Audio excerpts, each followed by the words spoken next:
Nggak ada cara lain kita mendekatkan diri kepada Allah kecuali dengan amal. Tetapi sekali lagi, amal tidak semuanya membuat orang bisa dekat dengan Allah dalam arti yang sesungguhnya.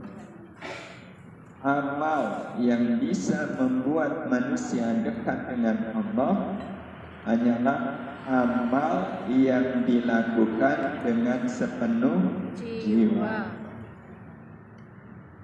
Amal yang dilakukan dengan sepenuh jiwa.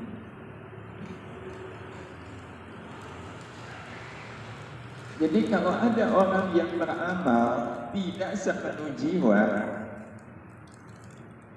maka amalnya tidak akan membuat dia bisa dekat dengan Allah. Karena sekali lagi yang bisa dekat dengan Allah itu jiwa. Jadi ada orang yang beramal sepenuh akal.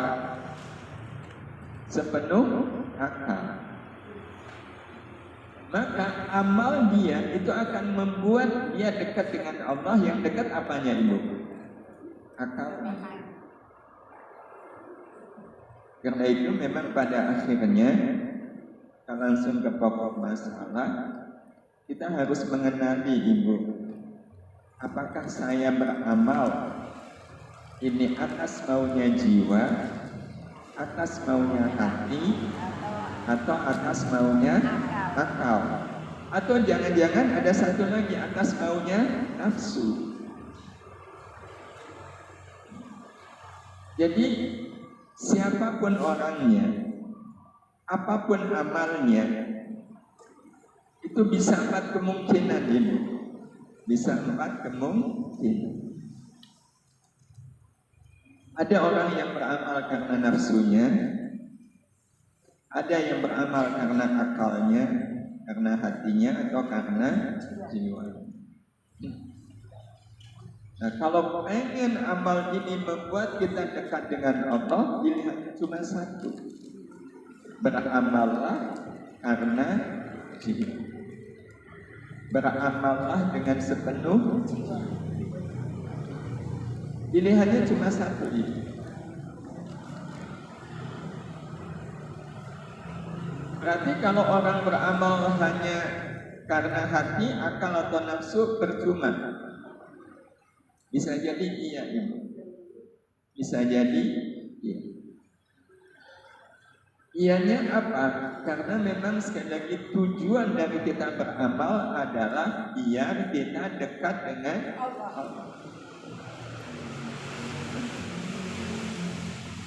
Apa sih keuntungan kita dekat dengan Allah?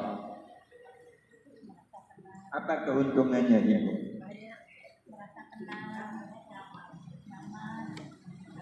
Dimudahkan segala urusannya. Jiwanya tenang. Apalagi, Ibu? Selalu dilindungi. Yang paling penting, orang kalau jiwanya dekat dengan Allah, dia akan tercegah dari melakukan yang buruk dan dia senang melakukan yang baik.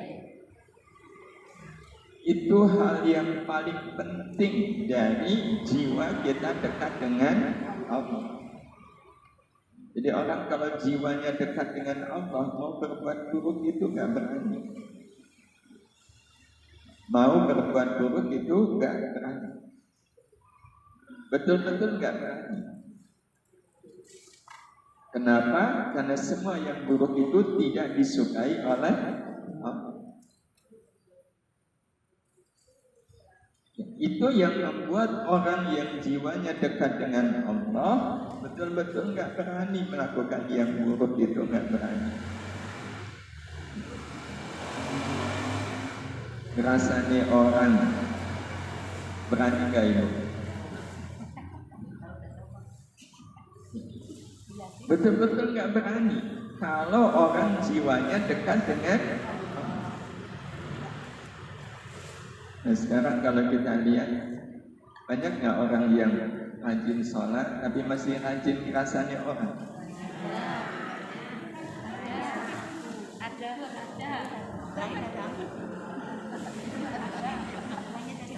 Ya ini cuma cerita. Saya juga agak heran, anak saya lagi magang itu. Ya, lihat di psikologi. Nah terus di tempat magang itu ternyata ada orang yang, kata anak saya itu suka nutup telinga pura-pura nggak dengar. Kenapa? Karena orang yang satu ini, kata anak saya, itu kalau cerita jeleknya orang lain itu mantep banget kan? Mantap gimana? Tapi saya ngingatin anak saya, tapi jangan-jangan kamu ngerasani orang juga. Karena ngerasani orang yang suka ngerasani sama aja dengan ngerasani. Sampai anak saya bilang, ya itu dia manggil saya minta doanya biar enggak mudah terpengaruh. Ya, karena kalau nggak hati-hati itu bisa terpancing, jadinya nggak suka dengan orang yang diceritakan kejelekannya karena saking mantapnya.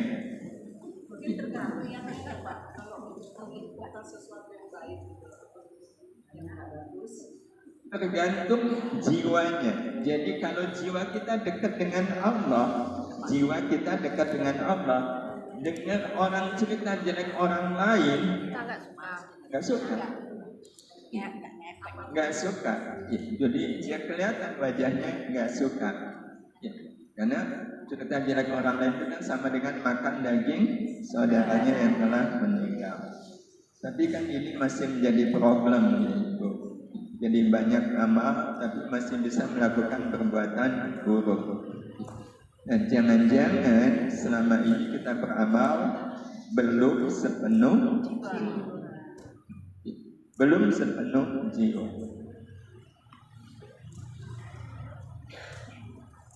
Ada orang yang beramal sepenuh nafsu, maunya nafsu.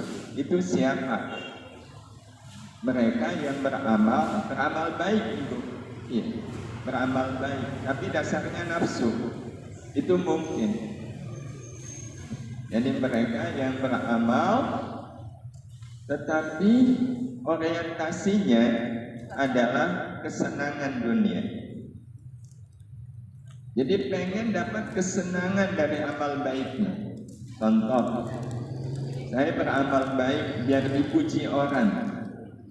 Dipuji orang itu menyenangkan nggak ibu? Menyenangkan. Tapi itu kesenangan dunia atau kesenangan akhirat?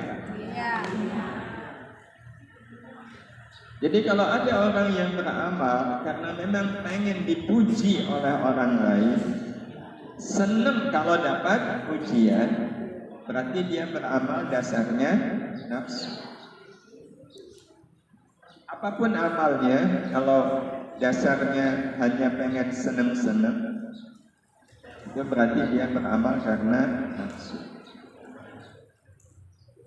Ini amal, kalau dasarnya nafsu ibu, sebaik apapun amalnya, tidak akan membuat orang dekat dengan Allah, bahkan membuat orang jauh dari Allah.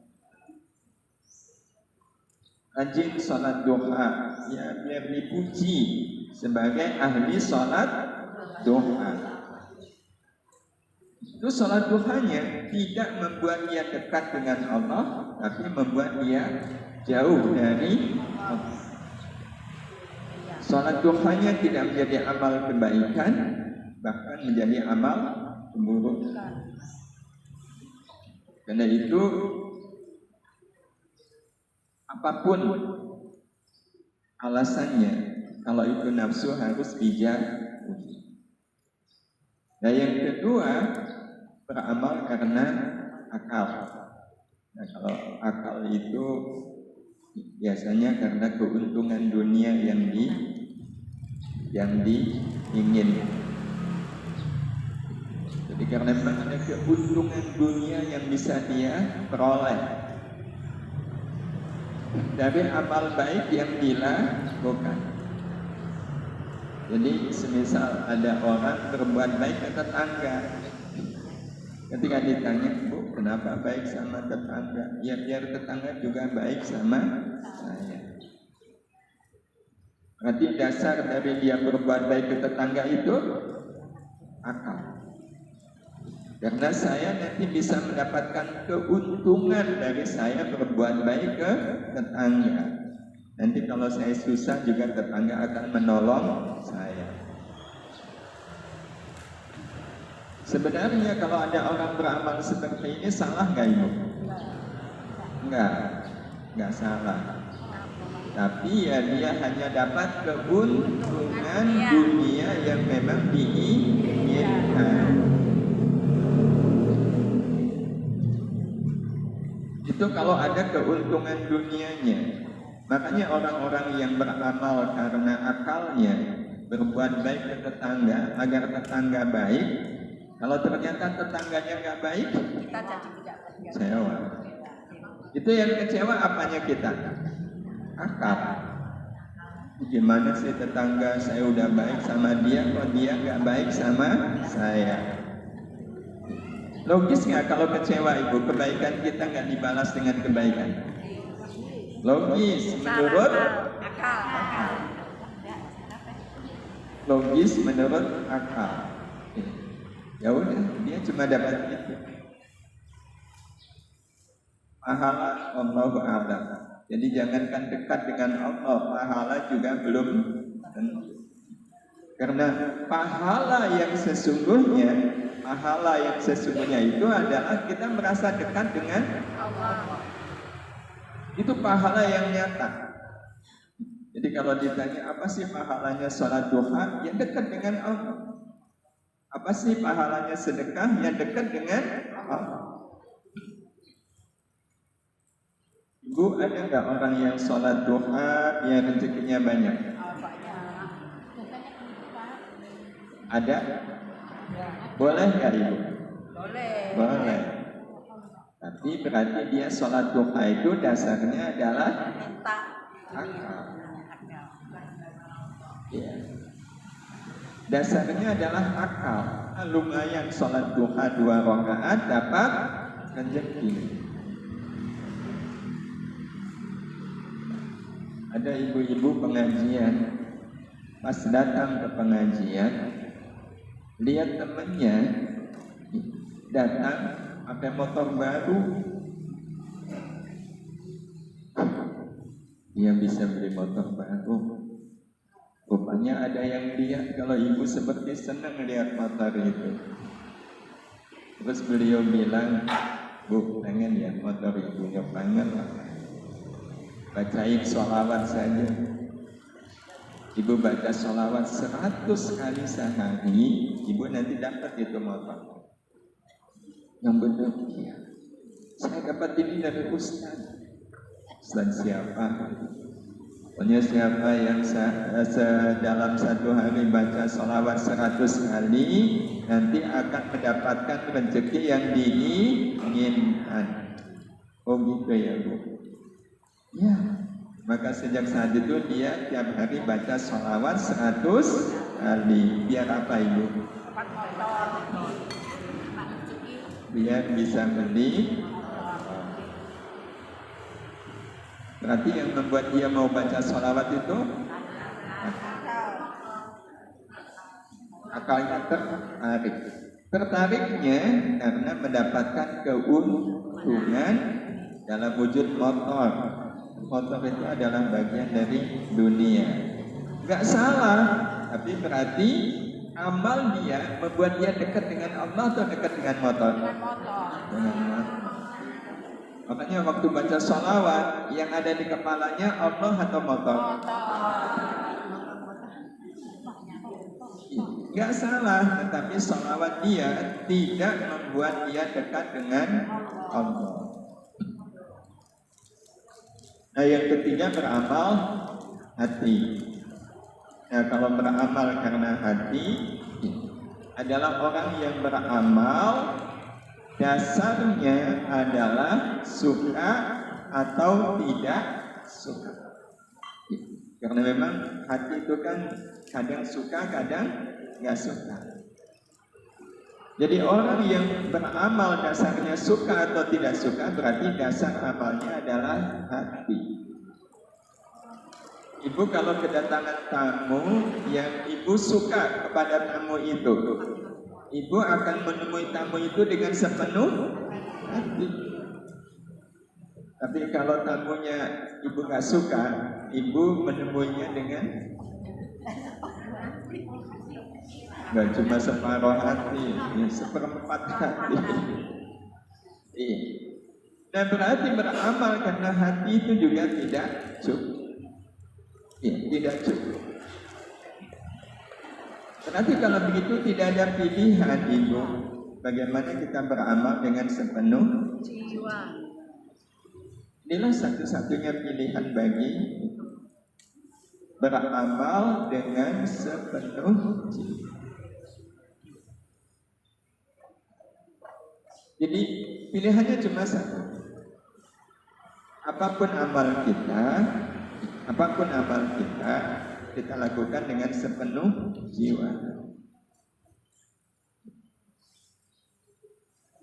Apa pengertian dari sepenuh jiwa? Pengertian dari sepenuh jiwa adalah kita beramal karena memang maunya jiwa. Maunya jiwa. Bukan maunya hati, bukan maunya akal, bukan pula maunya nafsu, bukan. Tapi betul-betul maunya jiwa. Contoh, malam ibu bangun, dia jam pukul 3 ibu. Kalau kita tanya jiwa, kamu maunya apa? Kata jiwa apa, Bu? Tahajud. Ya. Kalau yang kita tanya jiwa, pasti jiwa akan mengatakan tahajud. Tapi kalau kita tanya hati, tidur. Tanya akal, apalagi akal akan mengatakan masih malam. Kita tanya hati, malas. Bentar lagi. Itu kalau nggak maunya hati, ya maunya akal. Apalagi nafsu. Oh, nafsu jelas nggak mau tahajud. Tapi terus ibu tetap tahajud. Tahajud. Berarti ibu tahajud menuruti jiwa. Karena itu ibu-ibu yang dirahmati Allah Subhanahu wa Ta'ala, orang akan dikatakan beramal karena jiwanya itu akan kelihatan pada saat beramal. Dia tahu ini amal baik,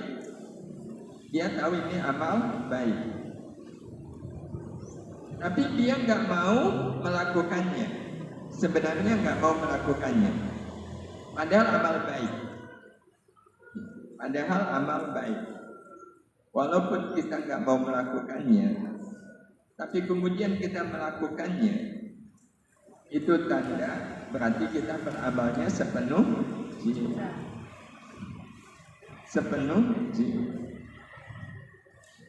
Jadi sebenarnya kita nggak pengen melakukan, tapi ini baik. Ya kayak tahajud tadi. Sebenarnya kita pengennya tahajud atau nggak tahajud ini? Kalau suatu saat kita nggak pengen tahajud, itu pasti kalau nggak maunya nafsu, akal ya hati. Tapi kita kemudian memilih untuk tahajud. Itu tanda insya Allah kita tahajudnya sepenuh jiwa. Karena hati sebenarnya nggak mau. Akal nggak mau, apalagi nafsu. Contoh yang paling mudah, ibu kalau sedekah itu ibu sepenuh apa ibu? Infak. Jadi kalau pas ada kotak infak, ibu bukan dompet gitu. Ada banyak pilihan ya, di dompet ibu. Ibu ambil yang mana?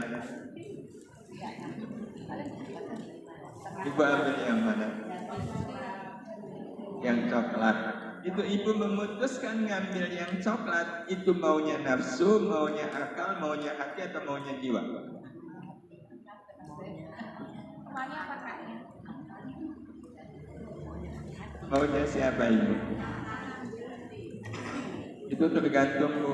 Kalau yang coklat di dompet ibu itu nominal yang paling besar, karena yang lain 2.000 dan 1.000, ibu ambil yang 5.000. Itu sebenarnya ibu pengennya yang 5.000 atau 2.000? 2.000 aja. Tapi kemudian ibu ambil yang 5.000, itu berarti sepenuh. Ya, sepenuh jiwa. Tapi kalau seandainya ada yang nilainya lebih besar, ada yang ungu, ada yang hijau, merah. Dan sebenarnya kalau mau ambil yang merah itu mampu, jadi syaratnya mampu ya. Mampu itu ya pokoknya mampu. Tapi kemudian mikir heman-heman gitu, yang biru aja udah cukup. Itu berarti dia infaknya belum sepenuh. Jadi kalau bahasa yang lain ibu, orang itu insya Allah akan dikatakan beramal sepenuh jiwa, manakala dia sebenarnya berat untuk melakukan amal, tapi dia memutuskan untuk tetap.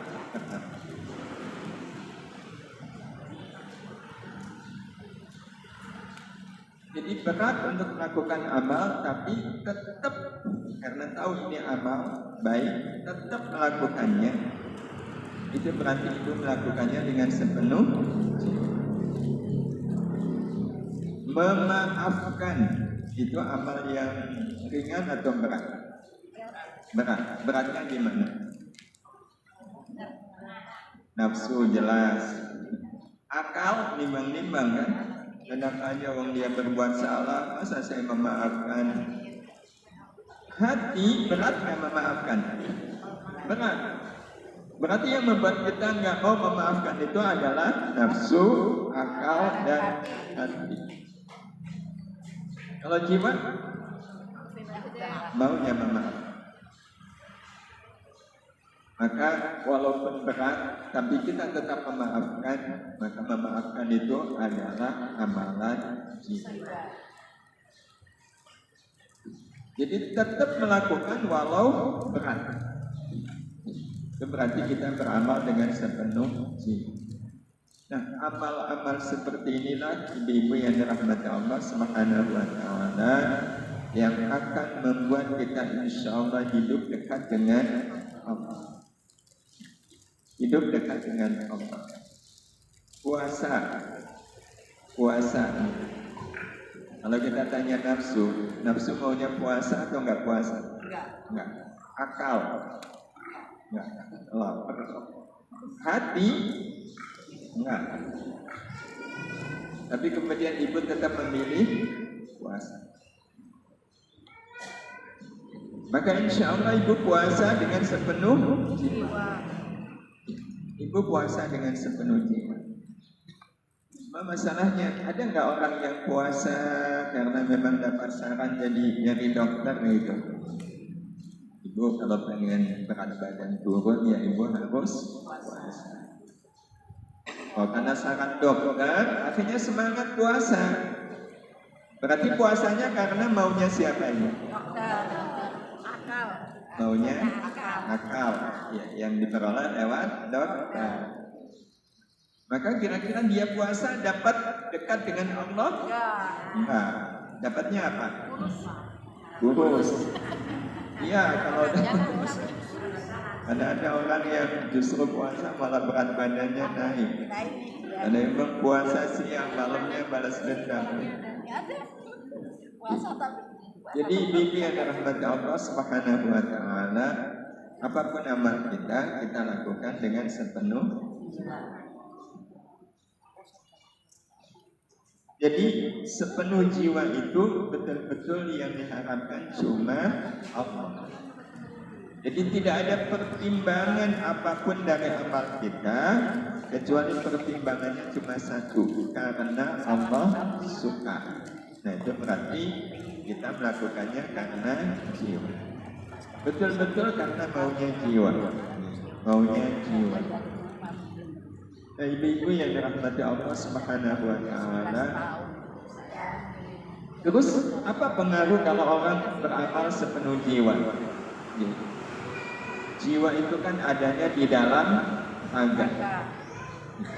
Jiwa itu adanya di dalam raga. Ibu pengen nggak kita memiliki raga yang sehat? Pengen. Raga yang sehat letaknya di mana? Jiwa yang sehat. Jiwa yang sehat. Betul. Nah, jiwa yang sehat itu jiwa yang apa? Yang kuat. Jiwa yang dekat dengan Allah. Itu jiwa yang sehat itu. Jiwa yang dekat dengan Allah. Nah, untuk bisa jiwa kita dekat dengan Allah, ya, tidak ada cara yang lain kecuali kita harus beramal dengan sepenuh jiwa. Beramal dengan sepenuh jiwa. Jadi orang yang beramal dengan sepenuh jiwa, jiwanya dekat dengan Allah. Nah, jiwa yang dekat dengan Allah akan sehat. Dan jiwa yang sehat pasti akan menjadikan raga kita sehat. Saya kemarin datang ketemu ibu dengan seorang dokter yang beliau nggak tahu spesialisnya berapa, jadi sekolah kayak nggak bosan-bosan nih. Jadi nggak cuma satu spesialis beliau. Beliau salah satunya menyampaikan begini: kita kalau baca Quran,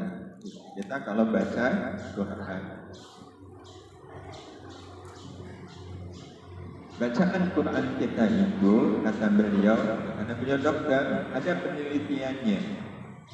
Itu bisa membunuh virus-virus jahat yang ada di dalam raga kita. Bahkan bisa mematikan sel-sel kanker yang kalau dibiarkan bisa tumbuh menjadi kanker ganas. Itu bisa dibunuh, bisa dimatikan dengan bacaan Quran. Syaratnya satu, baca Qurannya sepenuh jiwa. Karena ibu yang dirahmati Allah, orang yang baca Quran sepenuh jiwa itu pengaruh ke raganya langsung. Pengaruh ke raganya itu langsung. Yakni raga seperti diberi kekuatan untuk terus melakukan amal yang kita lakukan dengan sepenuh jiwa. Jadi bahasa gampangnya, orang kalau beramal dengan sepenuh jiwa, raga itu nggak terasa capeknya. Raga tidak terasa capeknya.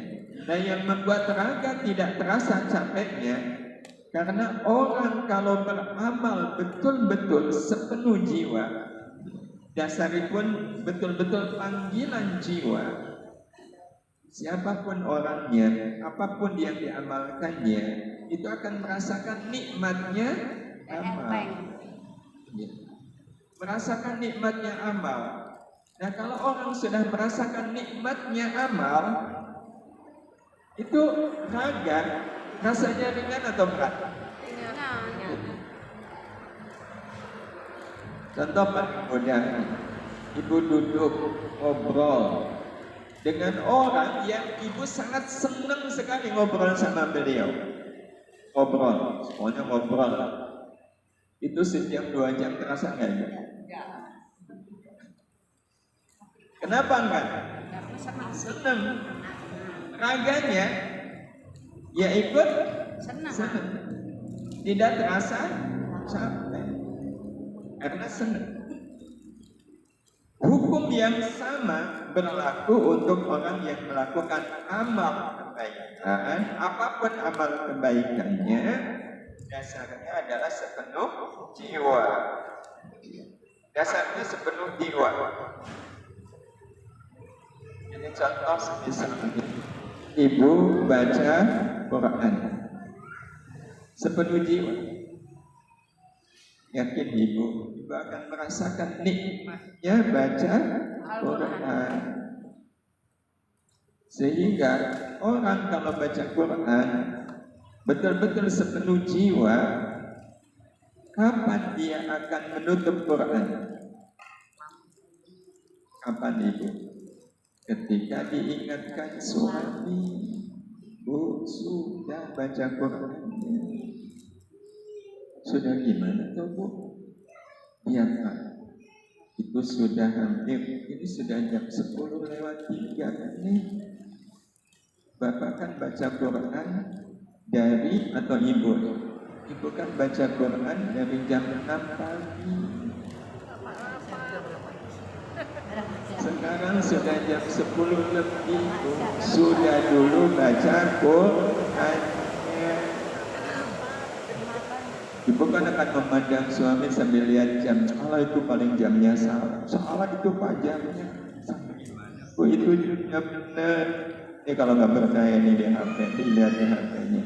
Masa jam 10:03. Perasaan baru saya baca Quran. Itulah orang kalau baca Quran sepenuh jiwa. Pernah ibu?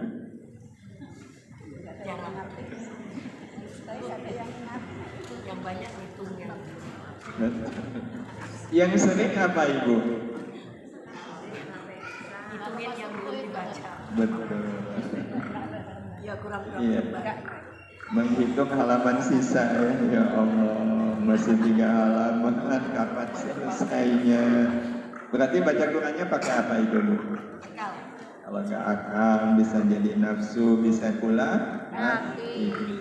Tapi yang jelas tidak dengan sepenuh jiwa. Jadi orang kalau beramal betul-betul dengan sepenuh jiwa, itu merasakan nikmatnya amal. Nikmatnya amal. Betul-betul merasakan nikmatnya amal. Jadi terasa nikmatnya amal itu di dalam jiwa. Terasa nikmatnya itu di dalam jiwa. Ibu kalau ibu nolong orang, ibu ngasih sedekah semisalnya ke orang 20.000 semisal, 20.000. Karena ibu merasa ini orang kayaknya orang yang butuh dibantu, butuh dibantu. Tapi ternyata ibu akhirnya tahu dia itu bukan orang miskin. Dia itu sebenarnya orang yang berada. Ibu merasa rugi nggak? Ternyata dia orang kaya loh, Bu. Berarti dia kemarin cuma pura-pura miskin. Karena pura-pura miskin kan akhirnya kita mau sedekah. Ya ternyata dia orang kaya. Kecewa nggak Ibu? Nggak. Alhamdulillah Ibu nggak kecewa. Tapi banyak nggak yang kecewa? Banyak.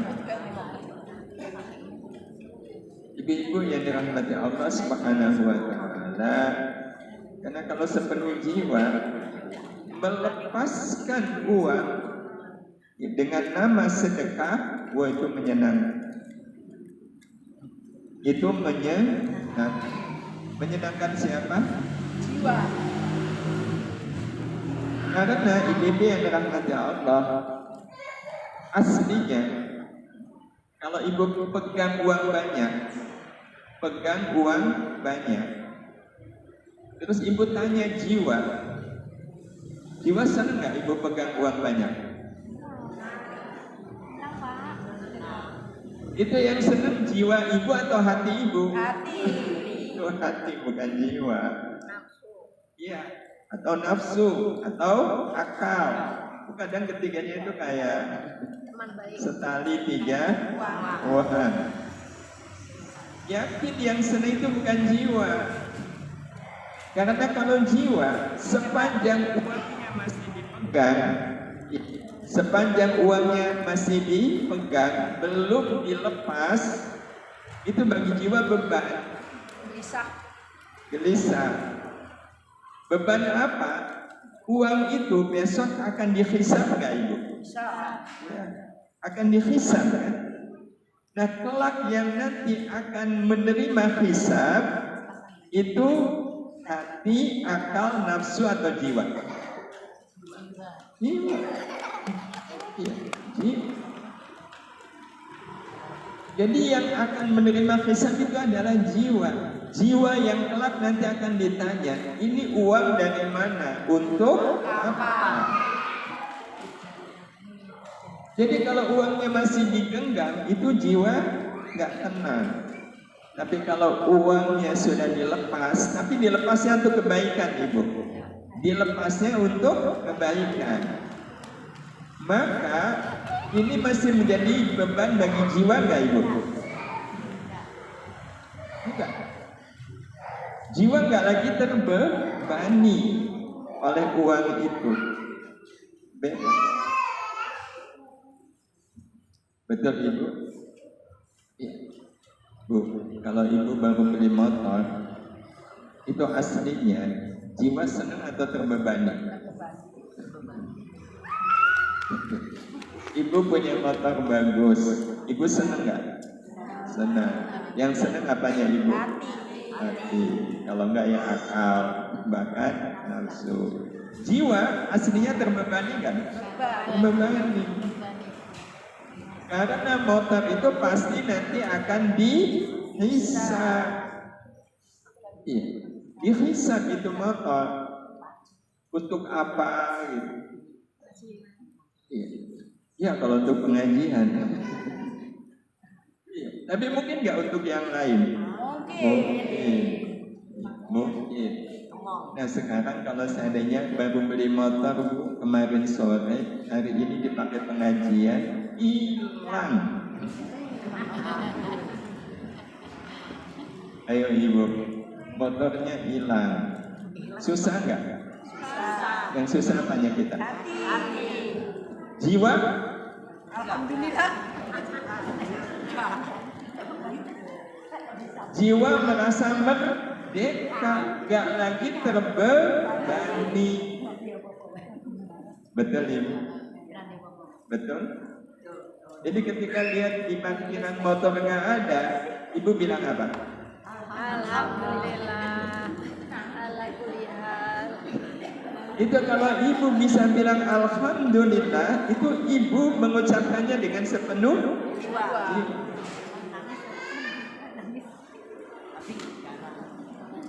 Betul Ibu? Ya Ibu? Nangis. Kebanyakan nangis.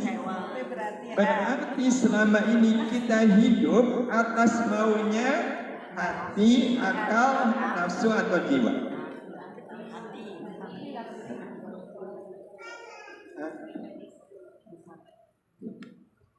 Nah ibu-ibu yang dirahmati Allah Subhanahu wa ta'ala, kalau semalam tidak tahajud itu rasanya nyesel gak Ibu? Nyesel banget. Kecewa gak Bu? Kecewa banget. Tapi kalau dibanding pas pengajian sendal mahal kita hilang, lebih nyesel mana Ibu?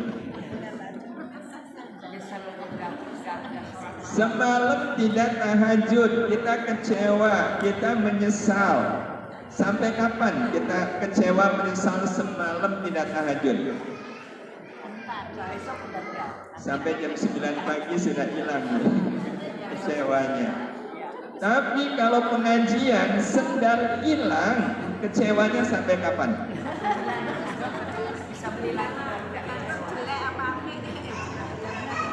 Sampai udah sebulan masih ingat nih. Bulan yang lalu saya ngaji di sini. Tapi seminggu yang lalu nggak tahajud sudah hilang rasa susahnya. Jadi Ibu sekaligus ini sebagai penutup, terus gimana caranya? Kenapa jiwa seperti tidak dominan dalam hidup kita? Lebih dominan hati, bahkan akal, bahkan nafsu. Padahal yang membuat raga kita hidup itu karena di dalam raga ada jiwa. Tapi kenapa jiwa tidak dominan dalam hidup kita? Akal, ya, kan di dalam raga kita ada akal. Akal bisa berpikir itu karena ada jiwa di dalam raga. Kalau di dalam raga nggak ada jiwa, itu akal berfungsi nggak? Nggak. Hati? Nggak. Dari sini saja kan berarti harusnya hidup kita dikendalikan oleh jiwa. Hati, kata banyak orang itu kan baik buruknya manusia ditentukan oleh hatinya. Berarti ada hati yang baik dan ada hati yang buruk. Nah sekarang baik buruknya hati ditentukan oleh siapa? Perilaku baik buruknya ditentukan oleh hati. Kalau hati baik perilakunya baik. Kalau hati buruk perilakunya buruk. Nah sekarang yang menentukan baik buruknya hati jiwa. Yang menentukan baik buruknya jiwa, amal manusia dilakukan karena apa? Maka sayang betul kalau seandainya kita beramal tidak dengan sepenuh jiwa. Karena hati itu mudah berbolak-balik. Karena mudah berbolak-balik yang harus ada yang memegang. Nah siapa yang bisa memegang hati? Dan jiwa hanya akan punya kekuatan kalau kita melakukan apapun amal karena jiwa. Jadi betul-betul kita ngopeni jiwa. Kita ngopeni jiwa. Betul-betul kita ngopeni jiwa, bukan cuma ngopeni raga. Ada 4 syarat Ibu, ada 4 syarat agar amal-amal kita itu kita lakukan dengan sepenuh jiwa. 4 syarat. 4 syarat itu yang pertama, yang jelas 4 hal ini tidak disukai oleh jiwa. Jadi jiwa tidak suka pada 4 hal ini, sehingga dengan segala hal yang hanya bernilai dunia, itu jiwa kita nggak suka. Kagum dengan segala yang hanya bernilai dunia, itu jiwa sekali lagi nggak suka. Dan itu ini yang harus kita jauhi. Ibu kalau lihat ada mobil bagus sekali suka kagum nggak? Nggak. Soalnya nggak bisa beli. Ya. Iya. Itu namanya tahu diri ya, Bu. Iya, itu tahu diri. Tapi ibu-ibu yang dirahmati Allah Subhanahu wa taala, kalau tontonan ya, atau uang lah ya, uang atau yang kita bisa beli, orang kan bisa beli motor bagus, itu jiwa nggak suka Bu kalau sampai kita kagum ya. Lihat terus pokoknya apa saja yang bernilai dunia. Kenapa jiwa gak suka? Kenapa ini? Karena jiwa waktu melihat segala hal yang hanya bernilai dunia, itu jiwa melihatnya apaan sih itu? Lihat ada rumah megah sekali, yang kagum kan hati, akal dan nafsu. Jiwa melihatnya itu ya biasa aja. Kenapa?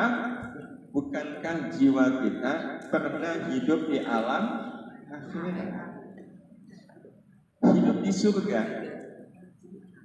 Itu aslinya jiwa kita itu sudah merasakan nikmatnya hidup di surga, sudah merasakan indahnya surga, sudah merasakan nikmatnya makanan dan minuman surga. Itu jiwa kita sudah pernah merasakannya. Kok saya nggak ingat? Nah itu untungnya kita nggak ingat. Untungnya kita dibuat nggak ingat. Karena kalau dibuat ingat,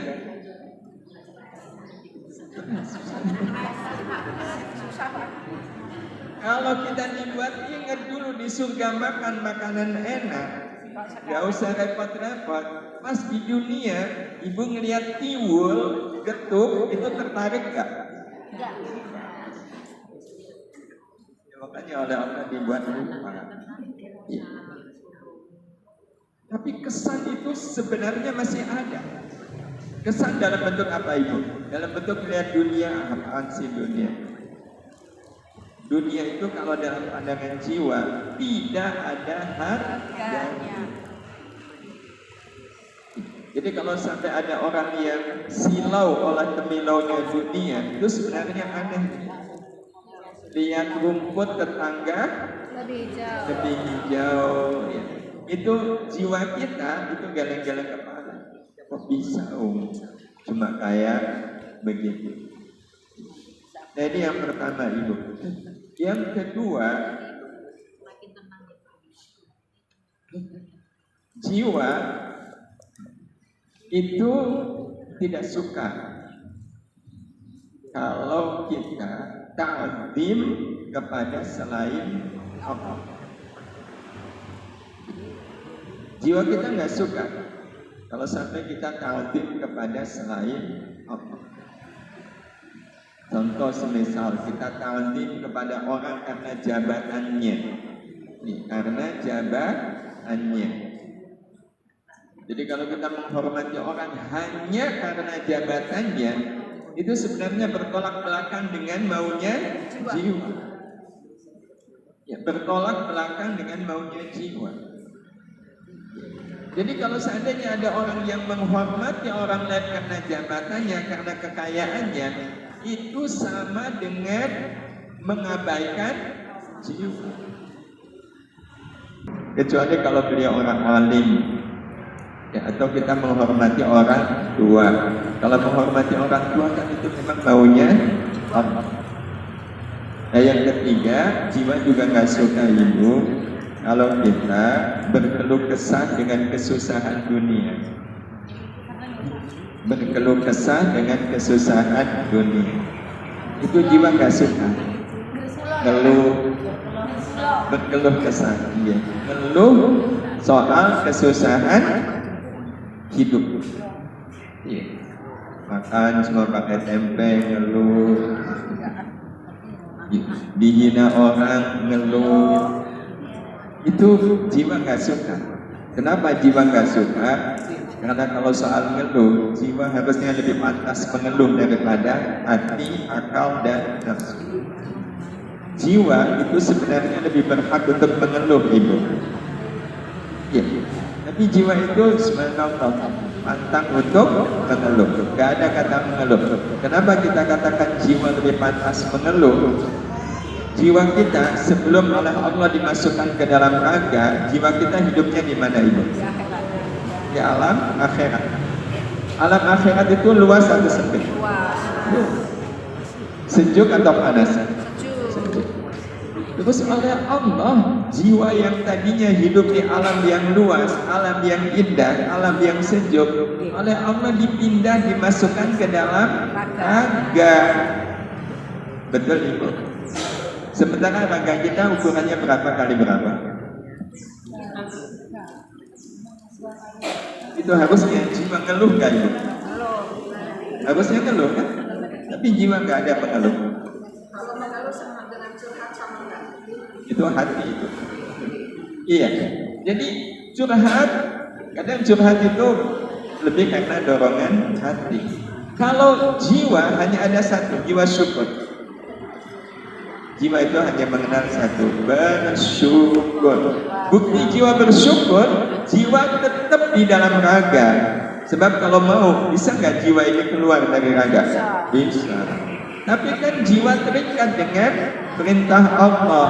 Temani raga sampai aku mengutus malaikat maut untuk menjemput. Jiwa itu luar biasa.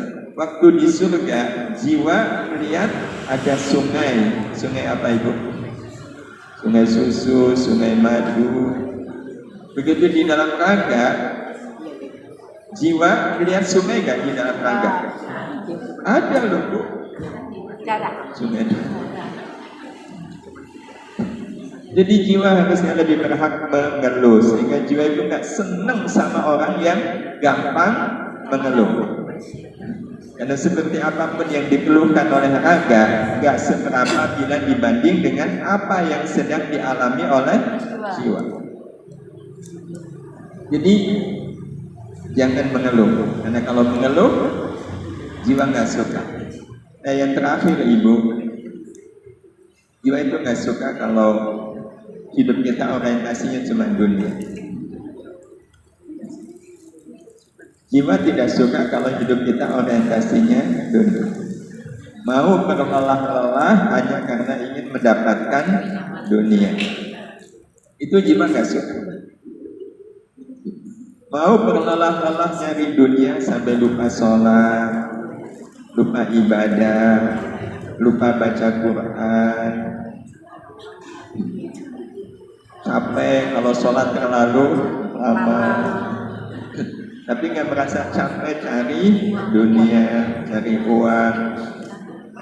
Itu jiwa betul-betul aneh Ibu. Jiwa kita sendiri itu aneh kalau melihat kita mau berlelah-lelah nyari dunia sampai lupa akhirat.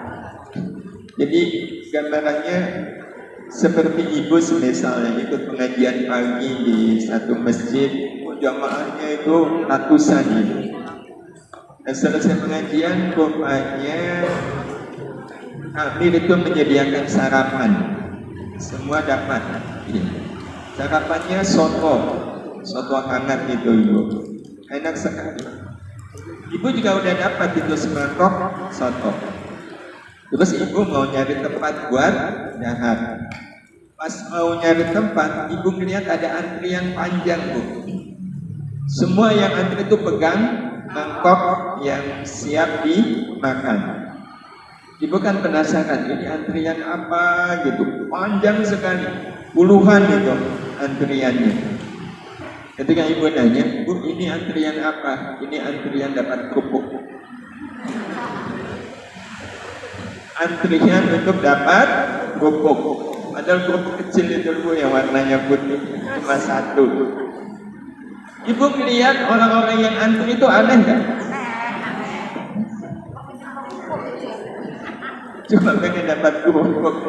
Begitu dapat kerupuk, kerupuknya melempem, sotonya dingin, lagi tumpah. Alika jadi dingin. Sebenarnya itu yang terjadi dengan jiwa kalau kita mau berlelah-lelah nyari dunia sampai lupa akhirat. Nyari uang tujuannya bukan akhirat. Nyari uang tujuannya biar jadi orang kaya, hidup senang, bisa foya-foya. Itu jiwa betul-betul heran dengan orang seperti ini. Maka 4 hal ini ibu-ibu yang dirahmati Allah yang harus dijauhi oleh kita. Kalau kita bisa menjauhi 4 hal tadi, maka insya Allah dengan sendirinya apapun yang kita lakukan dengan sepenuh jiwa. 4 hal tadi yang harus kita jauhi. Jangan silau oleh dunia. Yang kedua, jangan ta'zim kepada selain Allah. Jangan mengeluh dengan kesusahan dunia. Jangan jadikan dunia sebagai orientasi hidup. Ini saja, insya Allah setelah ini apapun yang kita lakukan dengan sepenuh jiwa. Alhamdulillah.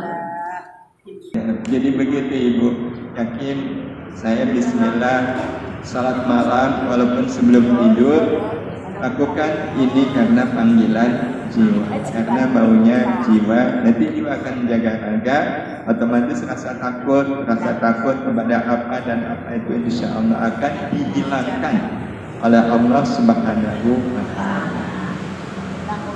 Baik, demikian Ibu, waktu jiwa yang membatasi kita ini. Jadi kalau ada pertanyaan, hanya pertanyaannya ke jiwa kita ini. Kenapa kita belum juga beramal dengan sepenuh jiwa? Tapi insya Allah dengan ilmu yang kita sudah dapatkan, mudah-mudahan setelah ini sekali lagi apapun amal kita lakukan dengan sepenuh jiwa. Kita tutup dengan doa.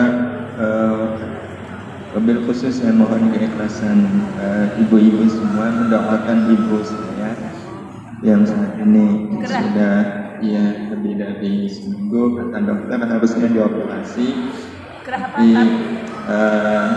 sakit banyak ibu, ada retak di tulang belakang, kejepit saraf juga, jadi memang kata yang pernah kejepit saraf sakitnya terasa ya Bu. Iya, sudah saya bawa ke rumah sakit, sempat dirawat. Pekan lalu saya pulang.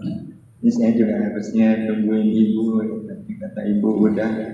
Ya, jadi ada ingat ya dengan ibu di rumah. Mudah-mudahan ibu saya namanya Dok Lasana. Mudah-mudahan segera diberi kesembuhan Allah Subhanahu wa taala. Biridhaika ya Allah wa bi kulli niyyatin shalihah khususan syifai kullina ummi hasan. Al-Fatihah. A'udzu billahi minasyaitonir rajim. Bismillahirrahmanirrahim. Alhamdulillahi rabbil alamin. Arrahmanir rahim. Maliki yaumiddin.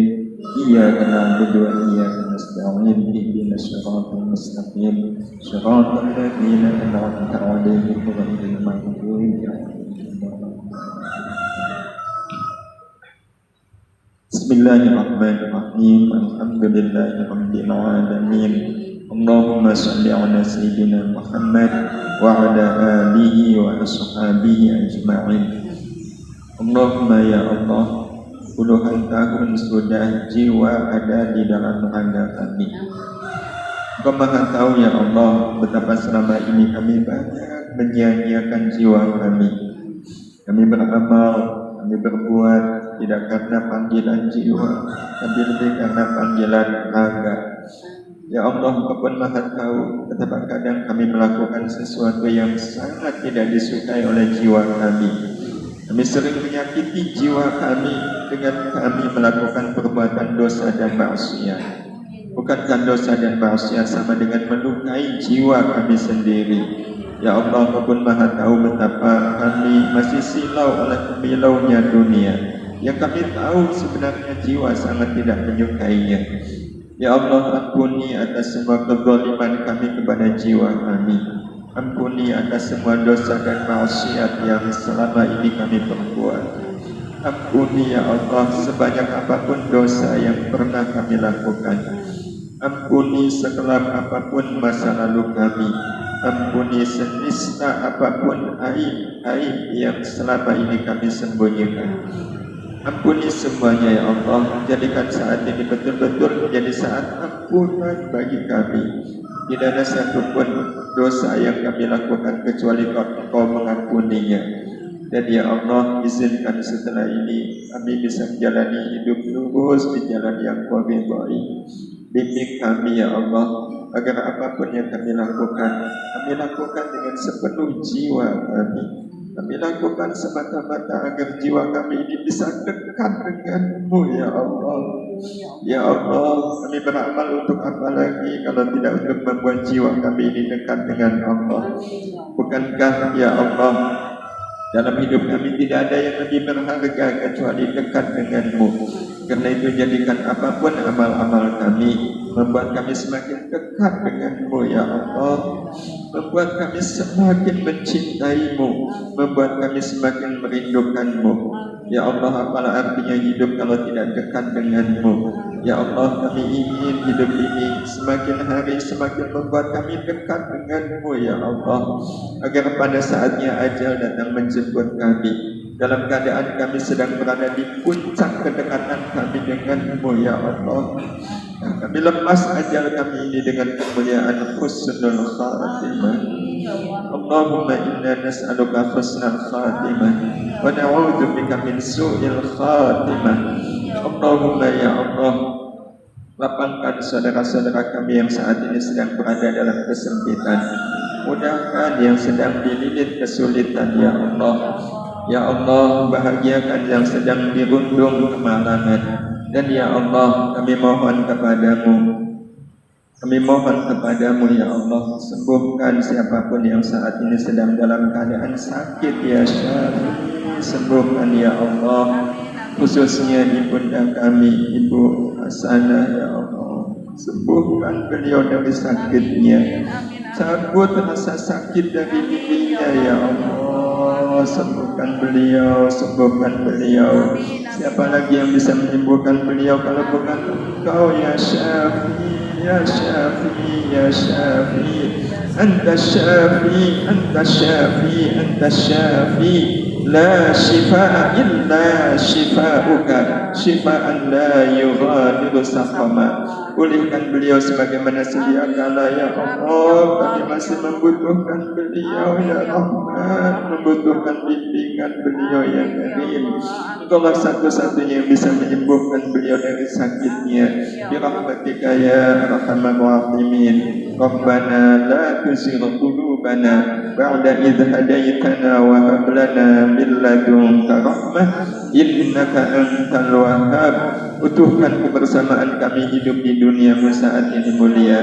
Utuhkan kembali ya Allah kebersamaan kami di akhirat nanti mulia. Dengan Kau jadikan majlis duha istiqamah ini tidak hanya menjadi majlis tempat bertemunya kami di dunia, tapi izinkan majlis ini kelak nanti ya Allah menjadi tempat bertemu dan berkumpulnya kami semua di surgamu, bersama kedua orang tua kami, bersama keluarga dan saudara-saudara kami, bersama semua anak keturunan kami ya Allah. Ya Allah, jangan Kau pisahkan satupun di antara anak-anak kami di surga nanti. Satukan kami di surga yang sama. Birahmatika ya arhamar rahimin. Rabbana atina fid dunya hasanah wa fil akhirati hasanah wa qina adzabannar. Wa sallallahu ala sayyidina Muhammad wa ala alihi wa sahbihi ajma'in. Walhamdulillahi rabbil alamin. Mudah-mudahan Allah mengabulkan doa-doa kita semuanya. Terima kasih atas doa ibu-ibu semuanya. Dan ya Allah wa iyyakum ajma'in. Mohon maaf atas segala salah dan khilaf. Kita akhiri subhanakallahumma wa bihamdika asyhadu an la ilaha illa anta astaghfiruka wa atubu ilaik. Assalamualaikum warahmatullahi wabarakatuh.